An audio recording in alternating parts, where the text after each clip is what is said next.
kita nagsasaurog iton fiesta, pagtikang iton novena. Nagtitikang iton aton celebration ng fiesta, iton pag-opening salvo. Ang mga Pilipino, we are very rich in culture and tradition. Diri ba kita nakukontento kino sa kaadlaw na selebrasyon. Rayha kita, hinkalipay, ibinibig isayaw ta. Mga kasangkayan, balikbayan, kapamilya tarana. Rayha kita, hinkalipay, ibinibig isayaw ta. Ipadayon ang pagsarangkay, pagkausa, anatong kalipay.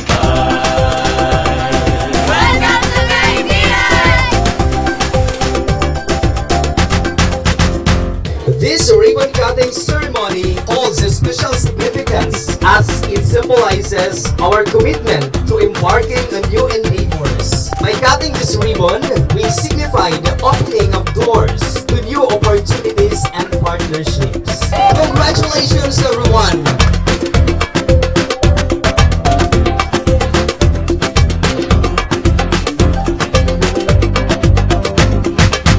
Rayha kita, hinkalipay, ibinibig isayaw ta.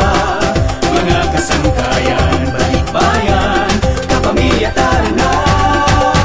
Rayha kita, hinkalipay, ibinibig isayaw ta.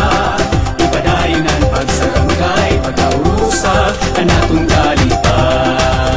Natin naman once again, mahusay na gabi! Happy Fiesta, everyone! So yan na, first day pala, opening salvo pala natin. Of course, ang atong LGU Employees Gap, no? Grabe nagkapoy para na mahabol natin ang atong opening salvo for tonight. And to our parish priest, Father Vesper Corso, nalilipay ako nga nagsaurog kitahan natin opening salvo yan na. Maaramang ko, kita nga tanan din palpulba kanina during the mass kasi naglilinti, makusog ang uran. But thankfully, aadi kita nag-arab to bangay para iksaurog na natin opening salvo tonight. And diri ito matatabo, waray milagro kung waray ang atong pahal na patron, Senyor Santiago. Viva Senyor Santiago! I would like to thank also our dear Congressman Kong Jerry Boy Espilang. Maraming salamat po sa pa-fireworks display later on. Kita, hinkalipay, ibinibig isayaw ta.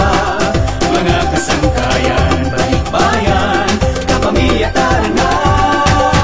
Rayha kita, hinkalipay, ibinibig isayaw ta. Ipadayon ang pagsarangkay, pagkausa, anatong kalipay. Kaibiran, ibinibig isayaw ta. Anatong kalipay. Kaibiran, kapamilya tarana. Rayha kita, kaibiran, ibinibig isayaw ta. Kaibiran, kapamilya tarana. Ipadayon ang pagsarangkay, pagkausa, anatong kalipay.